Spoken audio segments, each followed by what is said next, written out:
Shalom saudara-saudara semua, selamat hari Minggu, selamat beribadah. Meskipun suasana belum kondusif, tetapi kita percaya ibadah kita selalu diberkati oleh Tuhan dimanapun kita berada. Karena itu saudara-saudara, saya mengajak saudara-saudara untuk bangkit berdiri, kita bersatu teduh sejenak di hadapan Tuhan.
Pujilah Allah kami, hai bangsa-bangsa, dan perdengarkanlah puji-pujian kepadanya. Seluruh bumi sujud menyembah kepadamu, dan bermazmur bagimu, memazmurkan namamu. Mari kita memuliakan nama Dia, nama Yesus Kristus yang adalah domba Allah. Mulia, mulia bagi domba.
Semua yang di bumi mulia, mulia bagi anak domba. Mulia, mulia bagi anak domba. Mulia, mulia bagi anak domba, sebab Engkau mulia dan layak dipuji, yang duduk di tahta dan yang akan memerintah selamanya atas semua yang. Sebab Engkau mulia dan layak dipuji ya Tuhan. Mulia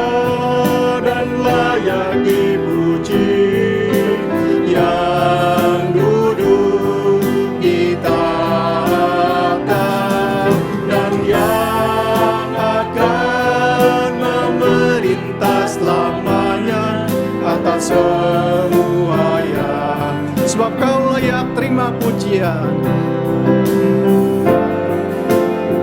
Sebab Kau layak terima pujian, sebab Kau layak terima pujian, sebab Kau layak. Ku agungkan Yesus, Raja di atas segala. Sebab Kau layak ya Tuhan, Sebab Kau layak terima pujian, sebab Kau layak terima pujian, sebab Kau layak. Ku agungkan Yesus, Raja di atas segala Raja di atas segala raja.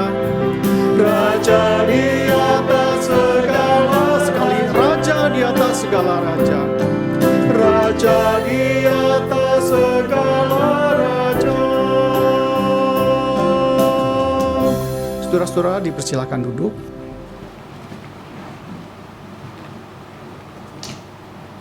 Pada hari ini kita juga diberi kesempatan oleh Tuhan untuk datang kepada Tuhan, untuk mengakui segala dosa-dosa kita kepada Tuhan. Mari kita membuka jiwa dan hati kita, supaya Tuhan bisa masuk dalam hati kita, supaya Tuhan bekerja leluasa dalam hati kita, mengkoreksi apa yang ada dalam diri kita. Kita katakan kepada Tuhan, jiwaku terbuka untuk-Mu Tuhan.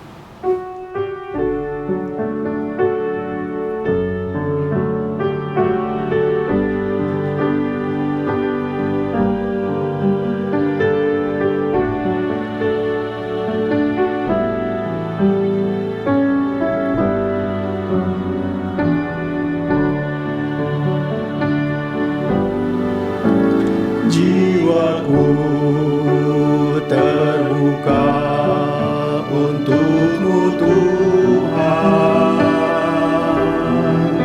Selidiki, nyatakan segala perkara. Singkapkan semua yang terselubung, supaya ku layak di hadapan-Mu Tuhan. Biar musik tetap memainkan lagu ini, kita tenang di hadapan Tuhan dan dengarlah firman Tuhan. Mazmur nomor 26 ayat 2 dan 3. Ujilah aku ya Tuhan, dan cobalah aku. Selidikilah batinku dan hatiku, sebab mataku tertuju pada kasih setia-Mu, dan aku hidup dalam kebenaran-Mu.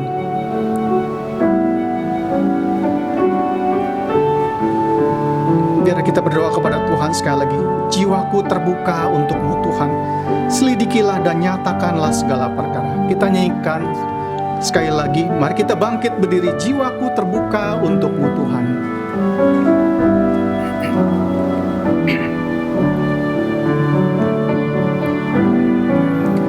Jiwaku terbuka untuk-Mu Tuhan.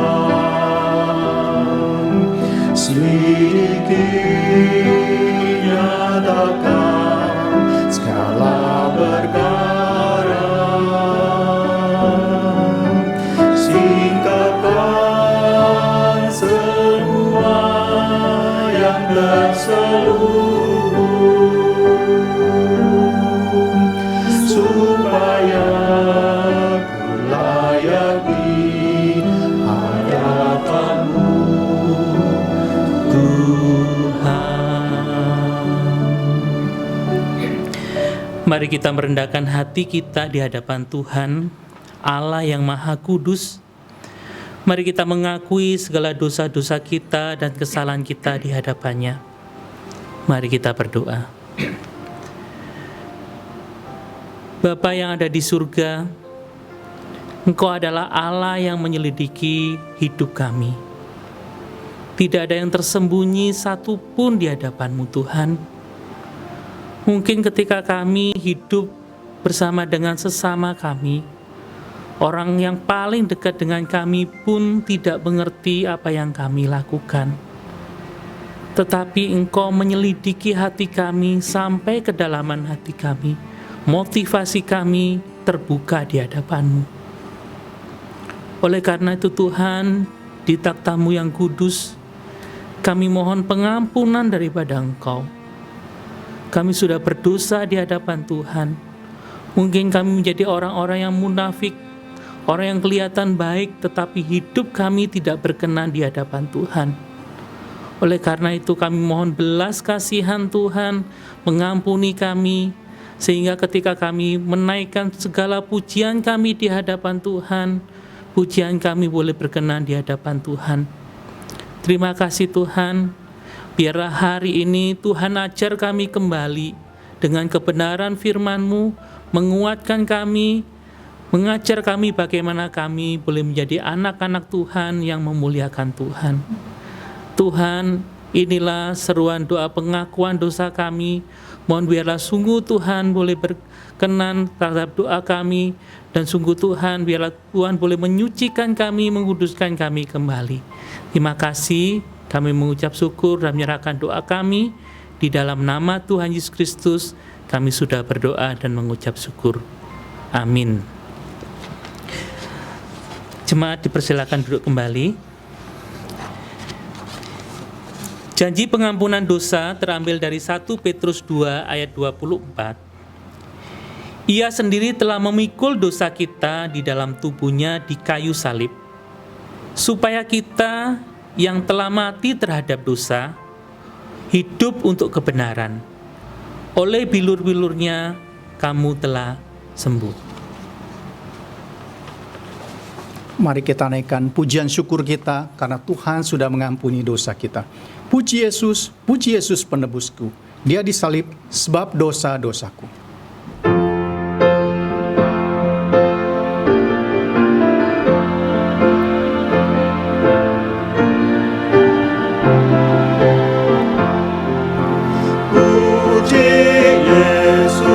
Puji Yesus penebusku. Dia disalib sebab dosa-dosaku. Gunung batu harapan keselamatanku. Puji Yesus juru selamatku. Pujilah Dia yang tanggung susah kita dan limpahkan kasih karunia-Nya. Puji Yesus, masyurkan kebesaran-Nya.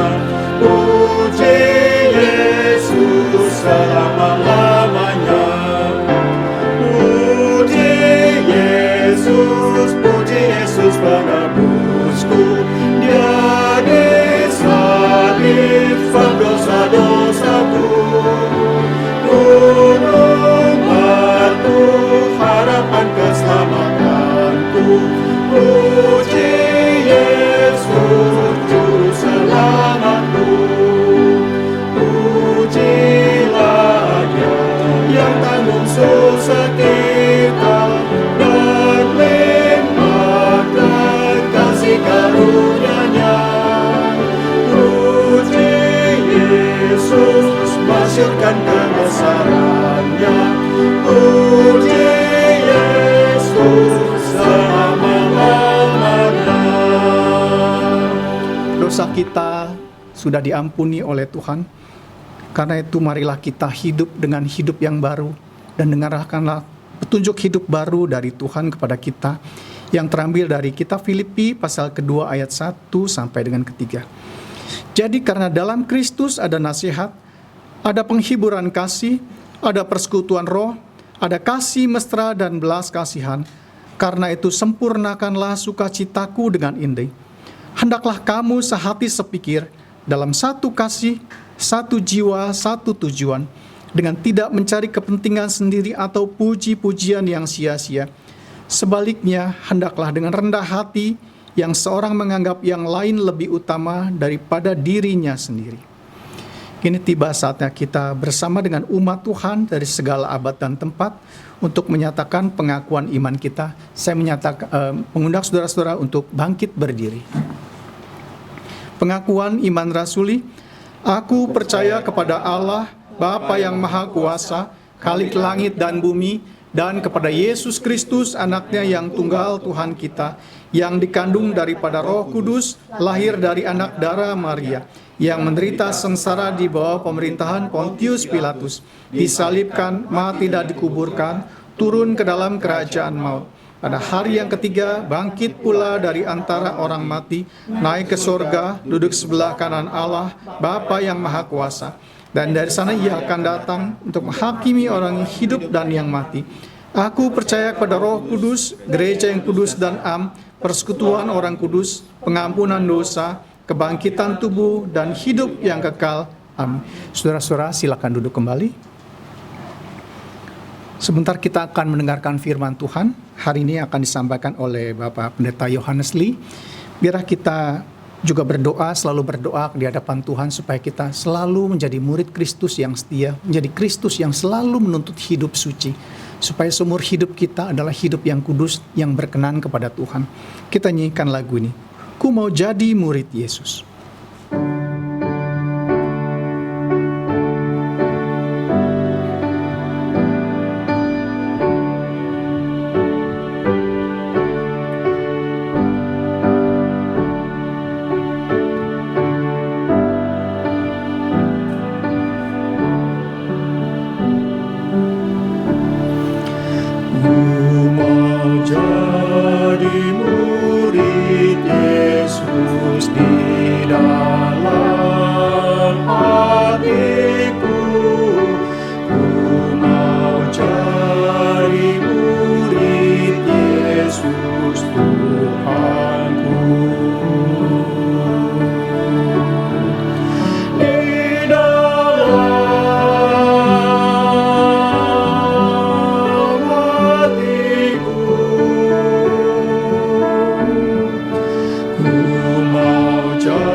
Dipenuhi kasih Tuhanku. Ku mau dipenuhi kasih di dalam hatiku. Ku mau dipenuhi kasih Tuhanku.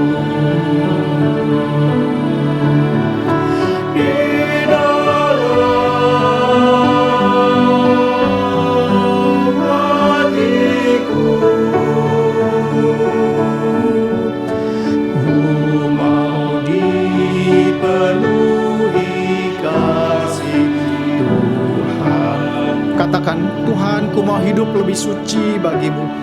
Ku mau hidup lebih suci bagimu. Mari kita bangkit berdiri menyanyikan bait yang ketiga sebagai tekad kita kepada Tuhan.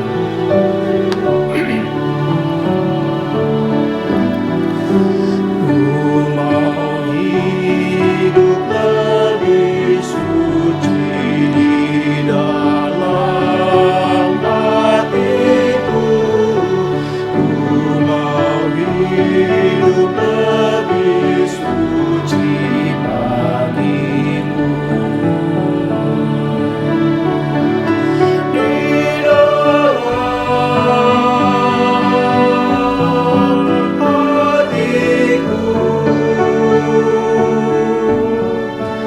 ku mau hidup lebih suci bagimu.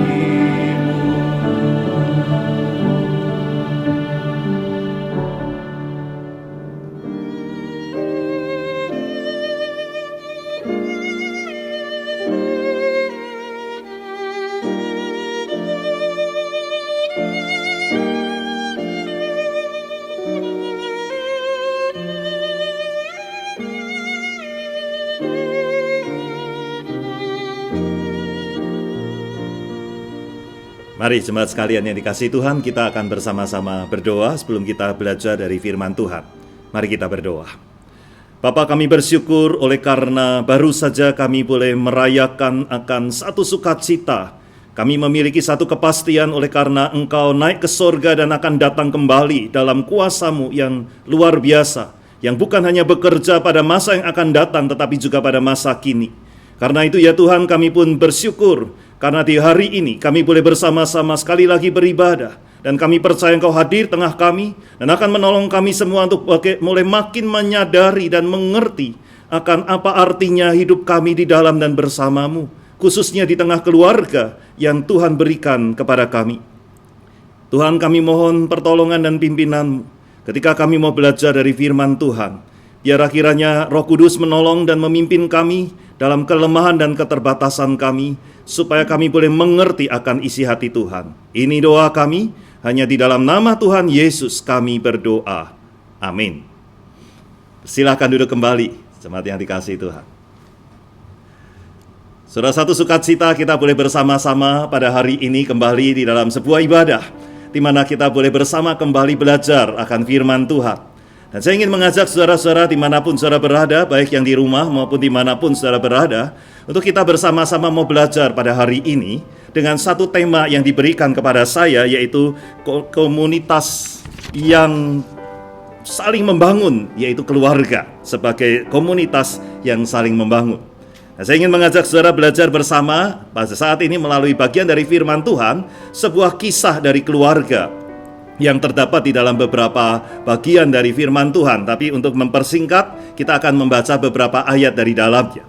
Mari saya mengajak saudara untuk melihat pertama adalah dari Kejadian pasal yang ke-25, ayat yang ke-27 sampai dengan 34. Kejadian 25, ayat yang ke-27 sampai dengan 34.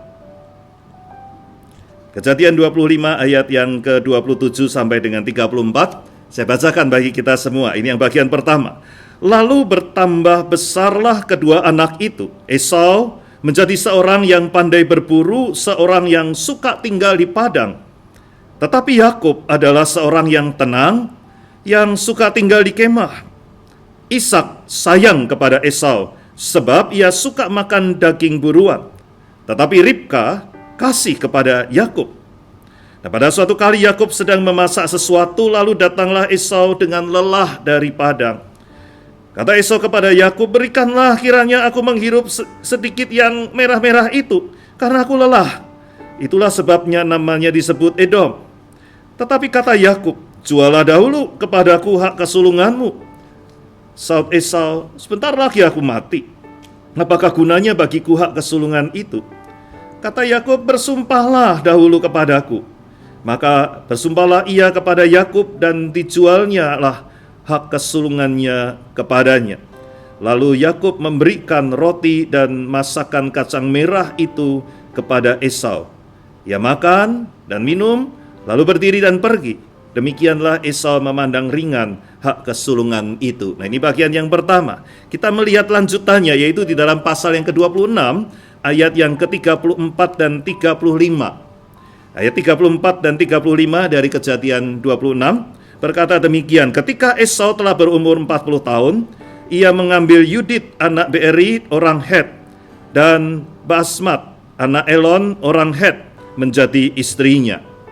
Kedua perempuan itu menimbulkan kepedihan hati bagi Ishak dan bagi Ribka. Nah, kita lanjutkan kembali di dalam pasal yang ke-27, ayat yang ke-41 sampai dengan 46. Kejadian 27 ayat 41 sampai dengan 46. Esau menaruh dendam kepada Yakub karena berkat yang telah diberikan oleh ayahnya kepadanya. Lalu ia berkata kepada dirinya sendiri, hari-hari berkabung karena kematian ayahku itu tidak akan lama lagi. Nah, pada waktu itulah Yakub adikku akan kubunuh. Nah, ketika diberitahukan perkataan Esau anak sulungnya itu kepada Ribka, maka disuruhnyalah memanggil Yakub anak bungsunya, lalu berkata kepadanya, Esau kakakmu bermaksud membalas dendam, membunuh engkau. Jadi sekarang anakku, dengarkanlah perkataanku. Bersiaplah engkau dan larilah kepada Laban saudaraku ke Haran, dan tinggallah padanya beberapa waktu lamanya, sampai kegeraman dan kemarahan kakakmu itu surut daripadamu, dan ia lupa apa yang telah engkau perbuat kepadanya. Kemudian aku akan menyuruh orang menjemput engkau dari situ. Mengapa aku akan kehilangan kamu berdua pada satu hari juga?" Kemudian Ribka berkata kepada Ishak, "Aku telah jemu hidup karena perempuan-perempuan Het itu. Jikalau Yakub juga mengambil seorang istri dari antara perempuan negeri ini, semacam perempuan Het itu, apa gunanya aku hidup lagi?" Sedemikian jauh pembacaan firman Tuhan. Berbahagialah kita yang mendengar sabdanya, yang memelihara dan yang dapat melakukan dalam hidup kita. Saudara-saudara yang dikasihi Tuhan, ketika masa pandemi ini mulai berlangsung dan kita bersama-sama ada di dalam rumah, maka mulailah berbagai cerita itu muncul. Antara lain, saudara, ada seorang anak yang menelpon dan berkata kepada temannya, "Aku lebih suka di sekolah." Kenapa? Karena mamaku lebih galak daripada guruku. Nah, sementara yang lain lagi ada seorang ibu atau seorang istri itu menelpon temannya dan berkata, "Aduh, aku nggak tahan lagi ada di rumah. Aku nggak tahu bagaimana dan mau diapakan lagi dengan anak-anak yang ada di rumah." Itu keluhan dari seorang istri. Belum lagi keluhan suami. Seorang suami nelpon sahabatnya dan berkata, "Kalau di kantor aku ngomong anak buahku ngikuti. Kalau di serumah aku ngomong diomelin." Saudara, home sweet home sepertinya menjadi satu kata yang kini kehilangan maknanya. Oleh karena masa pandemi ini keluarga kumpul bersama-sama di rumah 24 jam mungkin bersama-sama, bukan lagi menjadi sesuatu yang menyenangkan, tetapi jadi bahkan menyeramkan. Sesuatu yang tidak lagi dapat dimaknai dengan indah. Memang inginnya begitu, tetapi kenyataannya lebih banyak pertengkaran bisa terjadi, lebih banyak luka mulai muncul, dan bahkan ada yang berkata, kebersamaan ternyata tidak lagi menjadi sesuatu yang indah. Keluarga tidak lagi menjadi sebentuk komunitas yang menyenangkan, tetapi sudah berubah menjadi komunitas yang menyeramkan. Saudara, hal ini bukan hanya menjadi pergumulan pada orang-orang pada hari ini, tetapi ini merupakan suatu pergumulan panjang yang ada dalam kehidupan manusia. Bahkan itu juga dicatat di dalam Alkitab. Hari ini kita melihat dalam bacaan kita sebuah keluarga di dalam Alkitab yang tidak jauh dari pergumulan-pergumulan ketika mereka hidup bersama. Kita melihat ini keluarga Ishak, Ribka, Esau, Yakub. Mereka hanya berempat, tetapi memiliki berbagai macam hal yang membuat kehidupan rumah tangga mereka atau kehidupan mereka bersama sebagai suatu komunitas ini tidak lagi merupakan sesuatu yang menyenangkan. Saudara bisa bayangkan pada saat itu bagaimana keluarga ini ada. Saudara, mulai awal mula keluarga Ishak dan Ribka adalah keluarga yang indah. Oleh karena pada waktu awal ketika Abraham meminta hambanya untuk mencarikan istri bagi Ishak, dia berikan satu tekanan dan pesan yang sungguh-sungguh, dan hambanya itu sungguh-sungguh melakukan sehingga betul-betul pada saat itu dia boleh meyakini, dan kita bisa meyakini bahwa Ribka ini memang orang yang memang diberikan oleh Allah untuk menjadi pendamping bagi Ishak. Dan ketika Ribka sampai ke dalam kemah Ishak dan bersama di sana, dikatakan bahwa Ribka mencintai Ishak dan Ishak pun dihiburkan. Saudara, ini menunjukkan awal yang begitu indah. Tapi saudara, awal yang begitu indah dalam keluarga tidak menjadi sesuatu yang pasti membuat keluarga bisa hidup indah. Saudara, ketika mereka bersama kemudian berkeluarga dan mulai ada anak-anak, kita bisa melihat bahwa di dalam pasal yang ke-25 ini, kita melihat bahwa ada begitu banyak hal yang dimiliki oleh Ishak, keluarga Ishak ini. Oleh karena mereka memiliki begitu banyak ternak, begitu banyak hamba-hamba, sehingga boleh katakan mereka kaya secara materi. Sedemikian rupa sehingga pernah menjadi suatu masalah ketika bersama-sama dengan yang lain. Itu menunjukkan bahwa mereka punya materi yang berkelimpahan. Dan sekali lagi kita melihat materi yang berkelimpahan ternyata juga bukan jaminan untuk memiliki sebuah keluarga yang bisa indah dan saling membangun. Kalau begitu, Kita perlu kembali mulai melihat dan mempertanyakan, kalau begitu apa yang sebetulnya menjadi sesuatu yang sangat penting, yang diperlukan untuk membuat kehidupan berkeluarga ini bisa menjadi satu komunitas yang saling membangun. Saudara belajar dari apa yang menjadi keluarga Ishak, Yakub, dan Esau, dan Ribka ini. Mari kita belajar bersama akan hal-hal yang rupanya hilang dari mereka, sehingga tidak menjadi sebuah keluarga atau komunitas yang saling membangun di dalamnya. Nah, untuk mempermudah, saya mengatakan apa yang hilang dari mereka. Ingat 3K, gitu ya. Ada 3K yang hilang dari mereka. Yang pertama, saudara, ketika mereka bersama-sama ada di dalam hidup keluarga itu, K yang pertama yang hilang adalah kasih yang seimbang. Sehingga yang muncul di situ adalah kasih yang tidak lagi seimbang. Saudara bisa melihat dalam firman Tuhan yang tadi kita sudah baca bahwa Ishak itu lebih menyukai Esau, sementara Ribka lebih menyukai Yakub. Kenapa? Karena Ishak lebih suka makan daging buruan, sementara Yakub lebih suka tinggal di kemah dan itu menemani Ribka. Maka mulai dari situ, mulai timbul perbedaan. Yang satu lebih diterima, yang lain kurang diterima.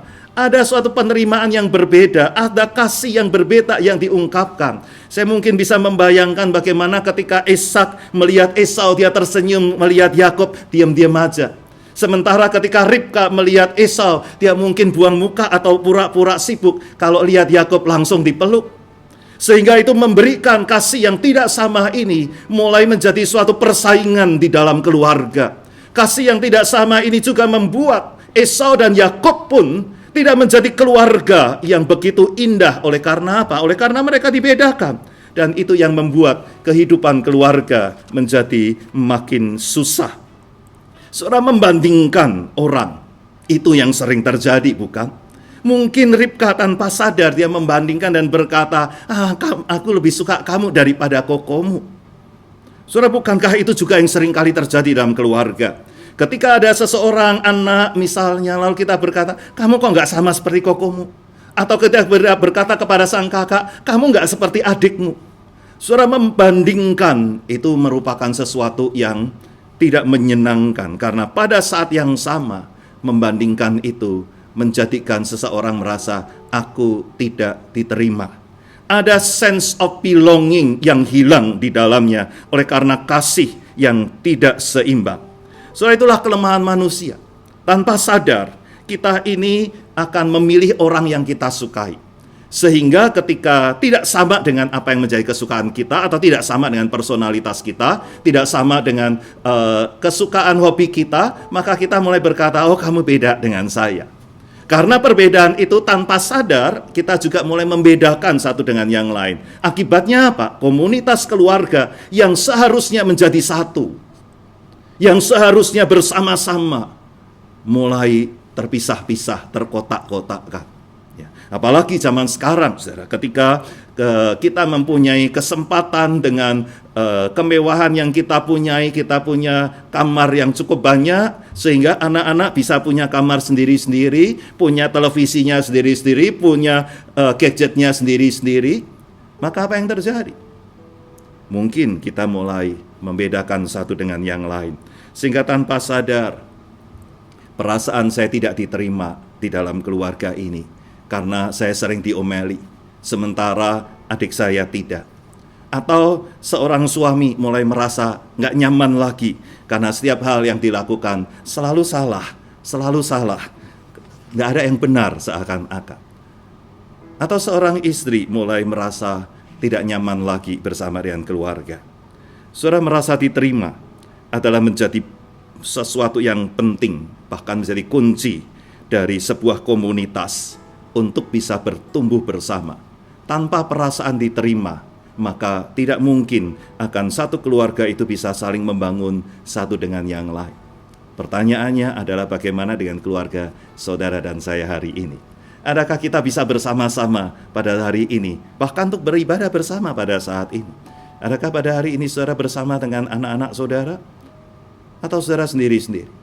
Atau mungkin anak saudara yang besar mencoba untuk mencari hal yang lain, anak saudara yang kecil mungkin bersama saudara, atau mungkin saudara sekarang juga mulai mencari, yang satu suami mencari, saya lebih suka dengan yang di sini, saya lebih suka dengan yang di situ. Sehingga sekalipun kita berkata, oh kita mau beribadah, tapi ternyata saudara tidak beribadah bersama. Adakah mungkin pada hari ini ada sebuah komunitas tanpa ada penerimaan, yang ada hanyalah tinggal bersama. Oleh karena apa? Nggak boleh pergi lagi. Jadi mau nggak mau tinggal bersama. Tetapi kebersamaan itu tidak menjadi sesuatu yang menyenangkan, melainkan menjadi sesuatu yang lebih menyeramkan. Saudara, tidak heran orang berkata kemungkinan setelah pandemi ini berakhir, lebih banyak orang yang perlu konseling, lebih banyak lagi keluarga yang mengalami masalah dibanding dengan keluarga-keluarga yang sebelum pandemi itu terlihat kacau oleh karena mereka masing-masing punya kegiatan sendiri-sendiri. Karena pandemi sekarang bisa bersama-sama, lalu menjadi makin akrab. Bagaimana dengan keluarga saudara hari ini? Apakah akan menjadi lebih akrab? Saudara yang menentukan. Kenapa bisa demikian? Oleh karena yang pertama ini, ada kasih yang tidak seimbang yang terjadi, sehingga tidak ada sebuah penerimaan yang muncul, yang membuat kehidupan keluarga menjadi sebuah komunitas yang betul-betul bisa berkata, aku menerima kamu apa adanya. Saudara berkata tentang menerima apa adanya, itulah yang Tuhan berikan kepada kita menjadi keluarga Allah, bukan? Kita bisa dan seringkali menyanyi, sebagaimana adaku ku datang. Karena memang Tuhan yang tahu dengan jelas siapa kita, yang tahu dengan jelas apa kelemahan dan keterbatasan kita. Tetapi tangannya selalu terbuka untuk menerima saudara. Sekalipun mungkin saudara berbeda dengan saudara seiman yang lain yang mungkin, dalam tanda kutip, lebih kudus, lebih saleh, lebih cinta Tuhan. Dan saudara mungkin cinta saudara kepada Tuhan naik turun. Tapi Tuhan tetap menerima saudara apa adanya. Kasih Tuhan tidak pernah berubah dan tidak berbeda kepada semua orang, kepada saya dan kepada saudara juga.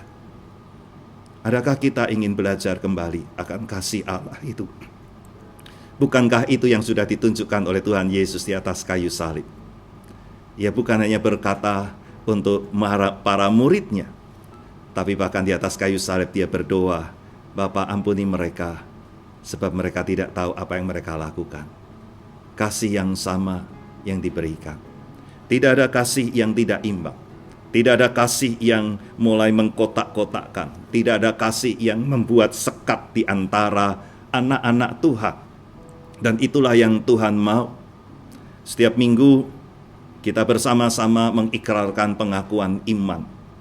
Dan di dalamnya kita berkata tentang persekutuan orang kudus. Tapi apa artinya itu? Kalau dalam kehidupan saudara dan saya, dalam keluarga, kita mulai membedakan, aku lebih sayang kepada sang kakak, aku lebih sayang kepada sang adik, aku lebih sayang kepada yang ini atau yang itu. Saudara, kasih yang seimbang diperlukan untuk membuat penerimaan itu dirasakan, dan itu yang membuat komunitas dapat saling membangun. Saudara, kalau yang pertama mengingatkan kepada kasih yang tidak seimbang, yang membuat tidak terasa lagi adanya penerimaan di dalam komunitas, maka yang kedua adalah komunikasi yang meningin. Saudara, itulah yang terjadi dalam keluarga Ishak, Ribka, Esau dan Yakub. Kita bisa melihat bagaimana apa yang dikatakan di dalam firman Tuhan tadi di dalam pasal yang ke-26 ayat yang ke-34 dan 35. Ketika Esau itu mengambil istri dari orang Het. Saudara, apa yang terjadi di sana? Ia tidak tahu bahwa apa yang dilakukan itu dikatakan sudah mendukakan hati ataupun melukai hati dari orang tuanya. Bukan hanya melukai hati Ribka, tetapi juga melukai hati Ishak, ayahnya, yang menyayangi dia. Kenapa bisa terjadi seperti itu? Saya yakin berarti pada saat Esau kemudian mengambil langkah untuk melakukan sesuatu kehidupan dengan mengambil istri, itu suatu hal yang besar. Dia tidak pernah ngomong kepada orang tuanya lebih dahulu. Kenapa bisa tidak berbicara? Tentu hal itu tidak terjadi pada saat itu juga, melainkan merupakan sesuatu yang gradual atau yang sudah terjadi sebelumnya sampai pada hari itu. Akhirnya Esau tidak memberitahukan kepada orang tuanya atau tidak pernah meminta pendapat mereka, sekalipun mereka adalah orang tua. Dan Esau dengan sendirinya, dengan mudahnya mengambil akan istri dari orang Het, yang membuat Ribka dan Ishak terluka hati. Saudara, bukan hanya itu, kita bisa melihat bagaimana ketika Ishak juga ingin memberikan akan berkat kesulungan kepada Esau, dia juga tidak ngomong kepada Ribka. Dia hanya langsung berbicara kepada Esau, kamu cari binatang buruan, olah bagi aku, nanti aku akan memberikan kepadamu berkat kesulungan. Dan Ribka mendengar, bukan karena Ribka sedang bersama-sama. Ini merupakan seorang yang kebetulan mendengar. Dan itu yang kemudian membuat Ribka berkata, Yakub sini. Ya. Kemudian dia mendandani Yakub sedemikian rupa untuk mengambil akan apa yang menjadi berkat kesulungan itu. Kenapa bisa terjadi? Komunikasi yang meningin. Tidak ada komunikasi di antara suami istri. Bisa bersama-sama mungkin untuk hal-hal kecil, iya. Mau makan, oke. Mau kesini, iya. Tetapi tidak lagi ada suatu percakapan hati ke hati. Tidak ada lagi kebersamaan. Saudara, saya ingat dengan kata dari seorang majelis waktu itu, yang juga kemudian adalah anggota jemaat. Pada saat itu dia berkata, saya itu heran, anak saya itu pendiam. Lalu kemudian pacaran dengan laki-laki yang juga pendiam. Loh, kok tahu dia pendiam? Iya, saya ngajak ngomong, dia hanya jawabnya sepatah kata. Sudah makan? Sudah, Om. Ya. Makan di mana? Di rumah, Om. Udah hanya begitu, gitu ya. Tapi dikatakan, herannya kalau bersama dengan anak saya, diam-diam itu kok ya bisa lama ngobrol begitu ya. Kok bisa bersama-sama ketawa-ketawa begitu. Ya, saya kata itu yang namanya komunikasinya jalan. Entah komunikasi secara verbal, entah komunikasi secara non-verbal, atau komunikasi yang secara telepati mungkin gitu ya. Tetapi ada sesuatu koneksi antara mereka. Berbeda sekali dengan apa yang terjadi dalam keluarga Ishak, Ribka, Esau, Yakub. Mereka sudah kehilangan koneksi itu. Mereka kehilangan kebersamaan itu. Mereka kehilangan komunikasi itu. Maka di pasal yang ke-27, Esau yang marah berkata kepada dirinya sendiri, hari-hari perkabungan akan segera lewat. Artinya dia berkata, sebentar lagi mungkin orang tuaku mati. Nah, nanti kalau orang tua mati, aku akan membunuh Yakub. Suara perkataan itu mungkin bukan dikatakan 1-2 kali pada dirinya.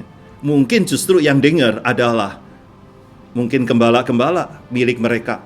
Mungkin orang-orang hamba-hamba mereka. Sehingga hal itu kemudian diberitahukan kepada Ribka.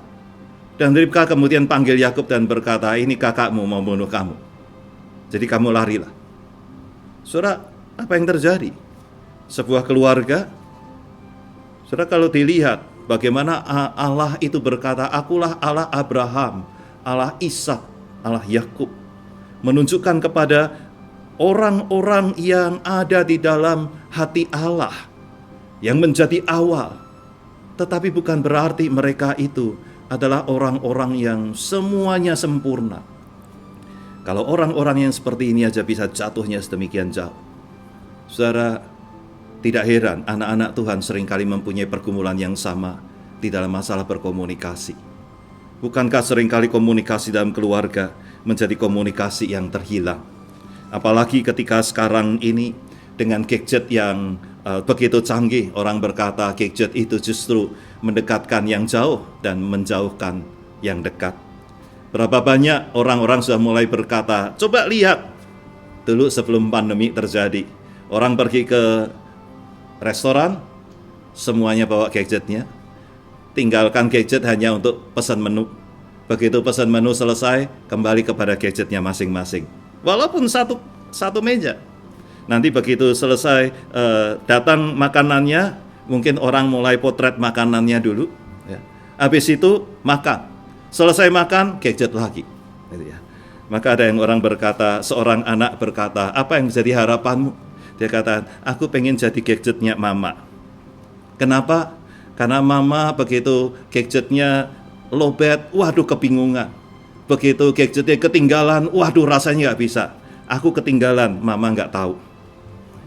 Saudara, komunikasi hilang, kebersamaan hilang.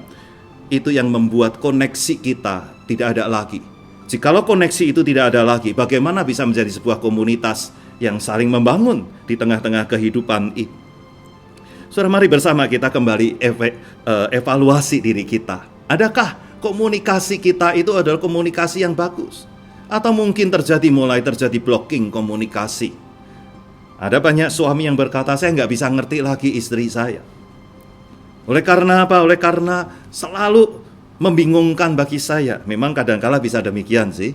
Ya, kadangkala perlu belajar bagaimana seorang laki-laki memahami seorang perempuan dan seorang perempuan memahami laki-laki. Kadangkala komunikasi bisa gagal oleh karena itu. Ya. Ada seorang suami yang datang kepada saya dan berkata, saya bingung dengan istri saya. Itu ya.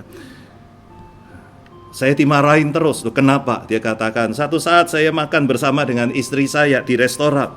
Lalu istri saya tanya, kamu mau nambah? Saya sudah kenyang. Maka saya berkata, enggak. Begitu saya ngomong enggak, mukanya langsung cemberut.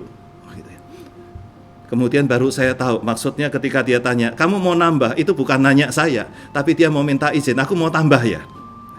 Saudara, komunikasi bisa terblokir oleh karena tidak mengerti, salah paham. Komunikasi bisa juga terblokir oleh karena kasih yang tidak seimbang.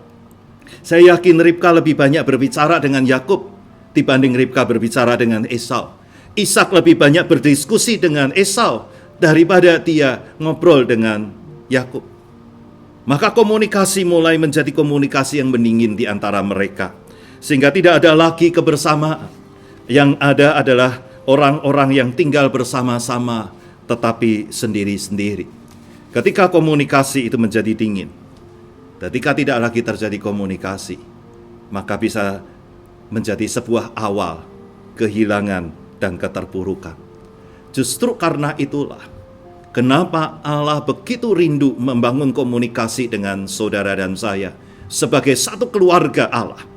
Ketika kita menjadi anak-anak Allah, apa yang Allah inginkan adalah kita datang kepadanya, berkomunikasi dengan dia, menyatakan apa yang menjadi pergumulan-pergumulan kita. Bukan oleh karena Allah tidak tahu apa yang menjadi pergumulan kita, tetapi Allah rindu untuk memiliki sebuah komunikasi dan kita berkomunikasi kepadanya. Kita menyadari kelemahan kita dan kita menyadari kehadirannya. Kita menyadari pentingnya kita bersama-sama sehingga itulah yang menjadi sebuah komunikasi. Apa yang dilakukan oleh Kristus ketika ia menjadi manusia dan memberikan segala sesuatunya bahkan nyawanya, yaitu untuk mengembalikan, mendamaikan antara Allah dengan manusia supaya di situ terjadi sebuah komunikasi yang indah. Maka saudara, di dalam hidup berkeluarga, sekali lagi mari kita bersama kembali koreksi dan tanyakan kembali, adakah komunikasi kita ini mulai hilang atau tanpa kita sadari mulai mendingin. Kita hanya berkata sesuatu yang penting rasanya bagi kita, atau sesuatu yang di permukaan, yang hanya basa-basi mungkin, atau hanya awal mula. Seorang anak hanya berkata, "Ma, aku pergi." Datang, "Ma, aku udah datang." Tetapi nggak pernah ngobrol tentang apa yang dikerjakan, apa yang menjadi pergumulannya. Seorang suami hanya berkata, "Yuk makan." Atau seorang istri hanya berkata, "Sudah makan belum? Mau aku buatin teh." Udah. Tetapi tidak ada lagi obrolan bersama-sama. Apalagi hari-hari ini, ketika pandemi terjadi, orang mulai bingung mau ngapain lagi. Akhirnya yang lebih dicari adalah televisi.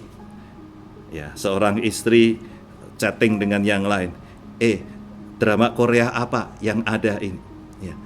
Di YouTube ada apa yang bisa dilihat? Ya.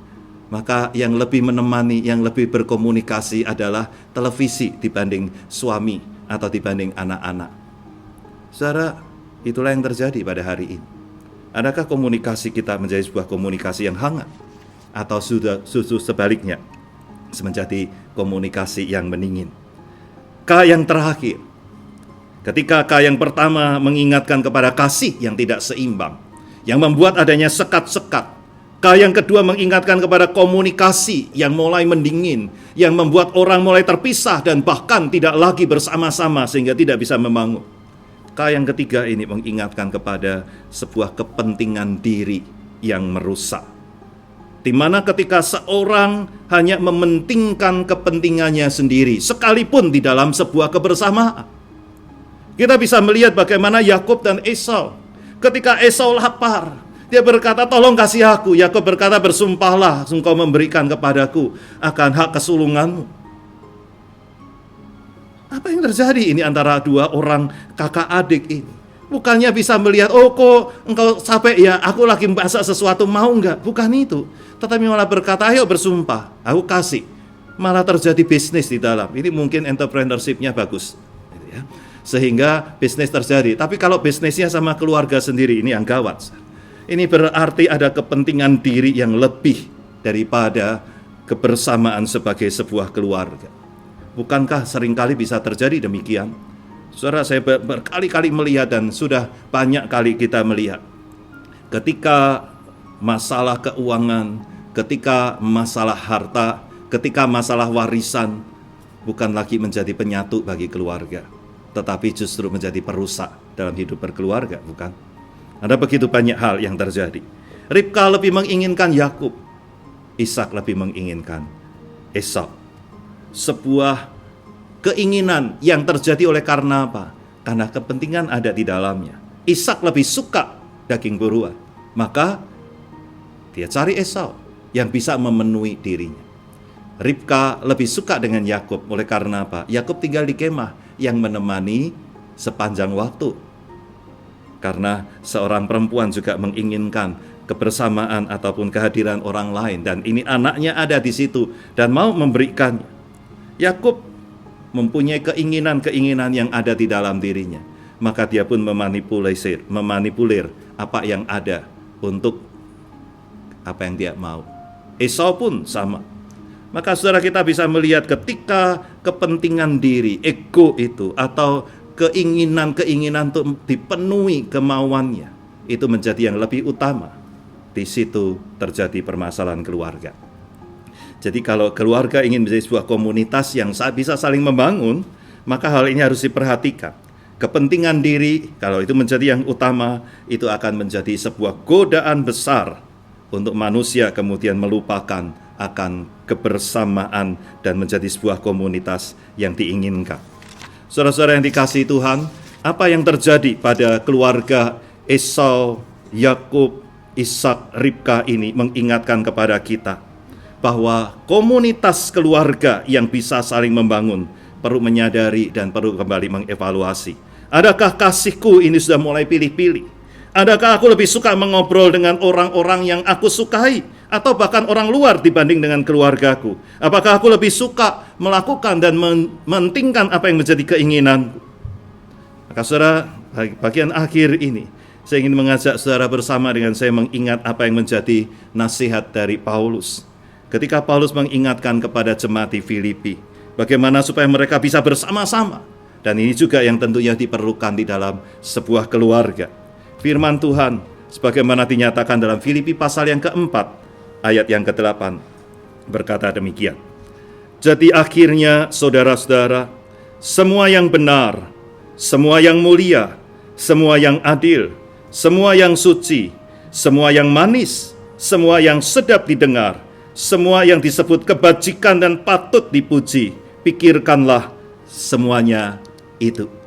Saudara ingin membuat keluarga saudara menjadi sebuah komunitas yang saling membangun, mari kita ingat 3K yang kita mulai ini. Kasih yang seimbang, bukan kasih yang tidak seimbang. Komunikasi yang hangat, bukan komunikasi yang mendingin. Dan kepentingan bersama dibanding dari kepentingan diri sendiri. Adakah saudara memulainya? Maka hari ini menjadi kesempatan bagi saudara dan saya, bagi keluarga kita. Mari kita mulai menjadi satu komunitas yang bersama-sama bisa menjadi keluarga yang saling membangun. Tuhan memberkati. Mari kita berdoa. Tuhan, kami percaya di dalam kehidupan keluarga kami ada begitu banyak jatuh bangun. Ada banyak kekurangan-kekurangan dan kelemahan-kelemahan. Ada banyak hal-hal yang mungkin sampai hari ini kami tidak puas. Dan Tuhan mungkin juga melihat tidak puas dengan keluarga kami. Tapi kami percaya Engkau akan menolong dan memampukan kami untuk kami boleh kembali belajar. Dan Engkau bentuk kami sekali lagi. Kalau kasih kami saat ini Tuhan sudah mulai mendingin, sudah mulai hilang, sudah mulai tidak lagi seimbang, Tuhan kobarkan kembali kasih yang bisa saling menerima, supaya dalam hidup keluarga kami tidak lagi membandingkan dan kami tidak lagi menjadi sakit hati, tetapi lebih untuk merangkul satu dengan yang lain di tengah kelemahan dan keterbatasan dari keluarga kami. Tolong kami juga ya Tuhan, supaya komunikasi kami yang mungkin saat ini sudah mulai mendingin, kami mulai berdiam-diaman satu dengan yang lain, tidak lagi saling berbicara, dan bahkan kami lebih suka berbicara dengan orang lain di luar daripada dengan keluarga. Tuhan, mampukan kami untuk kembali boleh memperbaiki akan semuanya itu. Dan bahkan ya Tuhan, ketika kepentingan diri kami mulai mendrive kami, mulai mendorong kami untuk menginginkan dan menuntut anggota keluarga kami memenuhi apa yang kami mau, mampukan kami untuk terus Kau ingatkan, untuk kami sadari bahwa hal itulah yang justru akan membuat kami bukan saling membangun, tetapi meruntuhkan. Mohon Tuhan tolong kami, dengar doa kami. Di dalam Tuhan Yesus kami berdoa. Amin. Sebentar kita akan memberikan persembahan kepada Tuhan.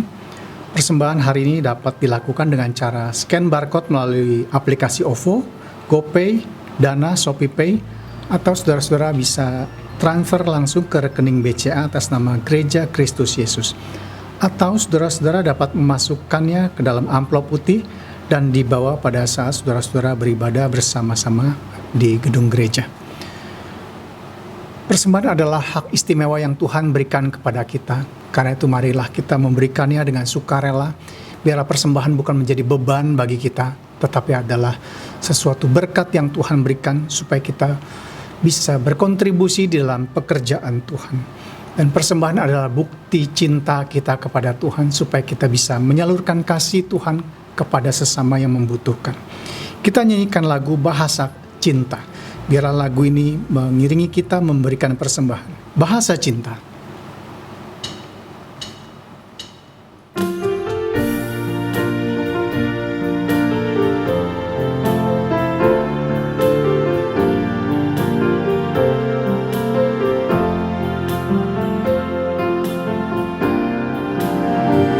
Andaikan aku lakukan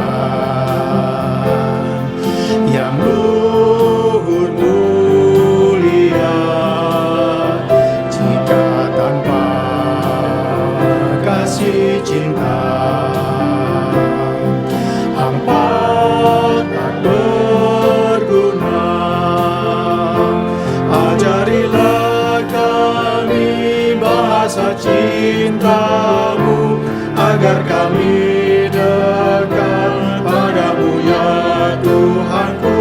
Ajarilah kami bahasa cinta-Mu, agar kami dekat padamu.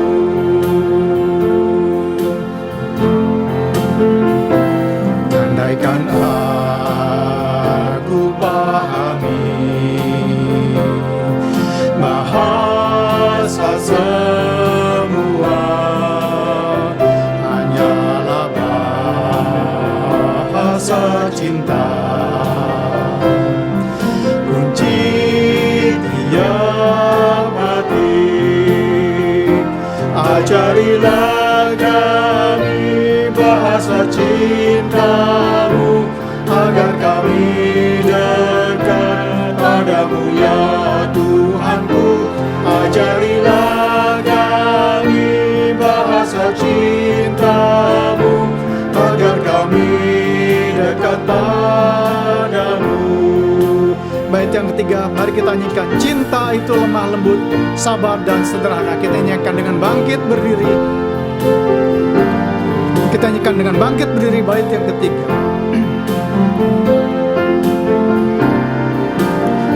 Cinta itu lemah lembut, sabar sederhana. Cinta itu murah hati, rela menderita. Ajarilah kami bahasa cinta-Mu, agar padamu ya Tuhanku. Ajarilah kami bahasa cinta-Mu, agar kami Ajarilah kami Tuhan bahasa cinta-Mu. Ajarilah kami bahasa cinta-Mu, agar kami dekat padamu ya Tuhanku. Ajarilah kami bahasa cinta-Mu, agar kami dekat padamu. Mari kita berdoa. Allah Bapa kami di dalam surga, kami sungguh bersyukur untuk kesempatan beribadah pada hari ini. Kami bersyukur karena juga Tuhan berikan kami kesempatan untuk memberikan hak istimewa kami kepada Tuhan dalam bentuk persembahan. Engkau tahu Tuhan bahwa keadaan hari ini adalah keadaan yang tidak mudah, keadaan yang penuh dengan pergumulan. Mungkin banyak di antara kami yang mengalami kesusahan. Mungkin ada di antara kami juga yang memberikan persembahan di dalam kesulitan ekonomi. Tapi kami percaya Tuhan, di dalam Tuhan, tidak ada suatu pun yang mustahil yang bisa kami lakukan.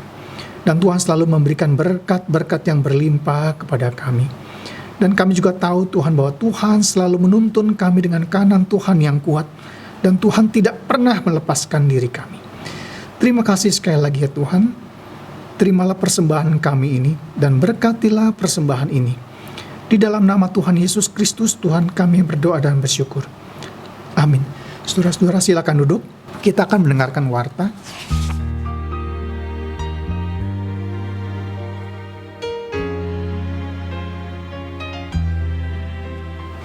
Saudara, biarlah di masa-masa sulit, masa pandemi COVID-19,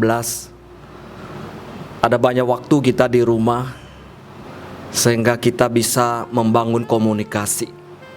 Biarlah hari ini firman Tuhan boleh menolong setiap kita. Saya mewakili majelis mengucapkan terima kasih kepada Pendeta Yohanes Lee. Kiranya Tuhan memberkati pelayanannya. Saudara, kita patut bersyukur kepada Tuhan karena Ia Allah yang setia, yang menjaga, memelihara kehidupan kita.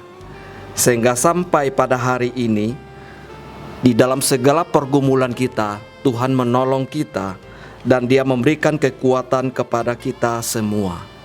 Ada beberapa hal yang ingin saya sampaikan. Yang pertama, di tengah pandemi COVID-19, kita ada banyak waktu di rumah. Saudara, ketika kita ada banyak waktu di rumah, jangan sia-siakan waktu ini, gunakan waktu ini dengan baik. Dan saya mengajak seluruh jemaat setiap Rabu pukul 19.30, mari kita mengajak keluarga kita dan kita bergabung di dalam kebaktian doa.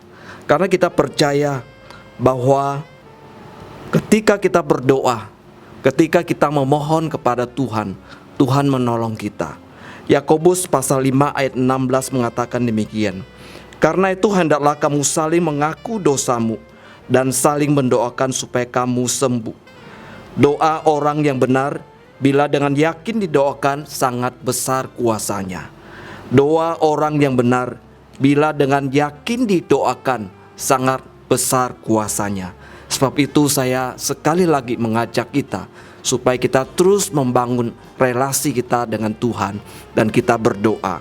Yang kedua, Bapak Ibu Saudara yang mengalami pergumulan kesehatan, pergumulan pekerjaan, atau pergumulan yang lainnya, kami berharap supaya kita bisa membangun komunikasi saling satu dengan yang lainnya. Silakan menghubungi kami hamba Tuhan, atau menghubungi majelis, atau menghubungi pengurus supaya kita bisa saling melayani, saling mendoakan satu dengan yang lainnya. Yang terakhir, saudara, situasi saat ini adalah masa-masa yang sulit. Ada banyak orang mengalami pergumulan, baik pergumulan pekerjaan yang tidak menentu atau kehilangan pekerjaan. Bidang diakonia gereja membuka kembali GKI Karawaci peduli sesama kita. Mari kita mengulurkan tangan, memberikan bantuan. Dan bantuan itu bisa ditransfer atau saudara scan barcode, kemudian di jumlah persembahan saudara di bagian akhirnya diberikan kode 019, atau saudara yang transfer bisa langsung masuk ke rekening gereja atas nama Gereja Kristus Yesus.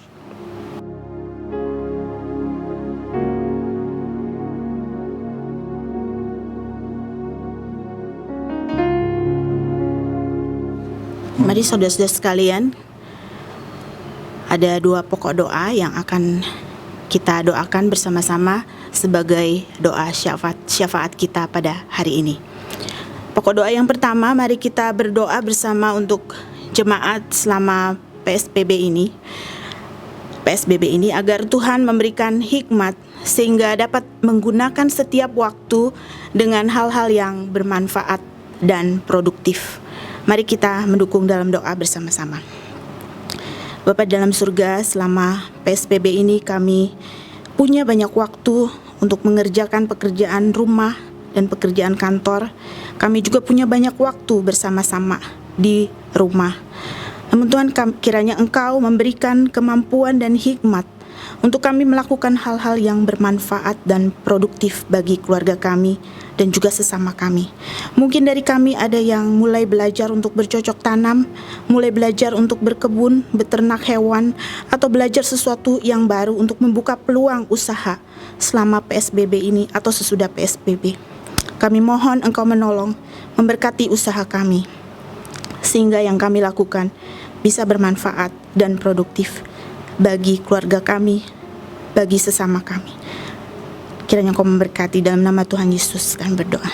Yang kedua, mari kita berdoa bersama untuk perekonomian saat ini dan rencana pemerintah bagi usia 45 tahun ke bawah dapat kembali untuk bekerja.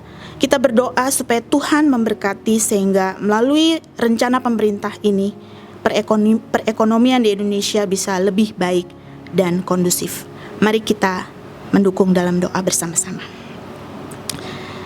Kami mendoakan untuk perekonomian di dunia dan juga khususnya di negara Indonesia. Kami mohon pertolongan-Mu Tuhan atas rencana pemerintah yang bertujuan untuk menghidupkan kembali, yang bertujuan untuk memperbaiki kembali perekonomian dengan mengizinkan saudara-saudara kami di usia 45 tahun ke bawah dapat bekerja kembali setelah PSBB nanti. Kami menyerahkan setiap perkantoran, toko, usaha-usaha, semua dapat kembali beroperasi, namun juga memperhatikan protokol kesehatan bagi setiap pekerja, karyawan, dan stafnya untuk mencegah penyebaran virus corona supaya tidak lebih meluas. Kami menyerahkan Tuhan bangsa kami ke dalam tangan kuasa-Mu, perekonomian bangsa kami. Di dalam nama Tuhan Yesus kami berdoa. Tuhan, kami sudah berdoa kepada Engkau, Allah kami yang berkuasa atas hidup kami, yang berdaulat penuh atas sejarah, atas bangsa di seluruh muka bumi ini. Kami yakin apapun yang terjadi di bumi ini tidak terluput dari pengawasan-Mu, tidak terluput dari pengaturan-Mu, tidak terluput dari penjagaan-Mu dan perlindungan-Mu atas kami manusia di bumi ini. Dan segala sesuatu yang terjadi itu atas anugerah dan rencana-Mu. Oleh karena itu kami menyerahkan hidup kami, bangsa kami, seluruhnya ke dalam tangan kuasa-Mu. Di dalam nama Tuhan Yesus kami berdoa dan memohon. Amin. Seluruh jemaat dipersilakan berdiri. Saudara, kita sudah mendengarkan firman Tuhan dan lakukanlah firman di dalam kehidupan saudara. Pergilah ke dalam dunia dengan damai Allah. Allah memberikan keberanian kepadamu.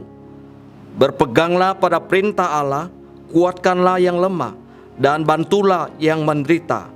Kasihlah dan layanilah Tuhan, dan bersukacita dalam kuasa Roh Kudus. Doksologi. Puji Allah Bapa Putra, puji Allah Roh Kudus, ketiganya Yang Esa. Pohon selamat sumber berkat. Amin.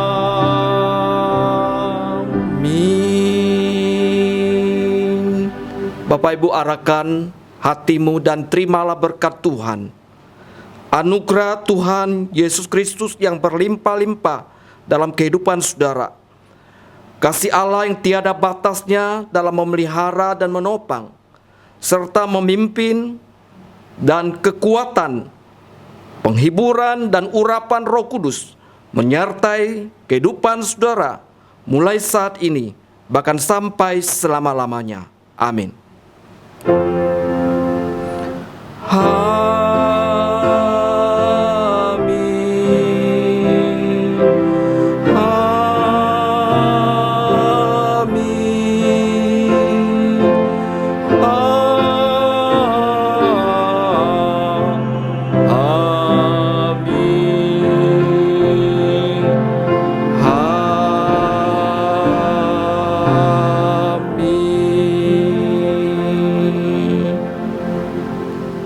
Silakan duduk kembali.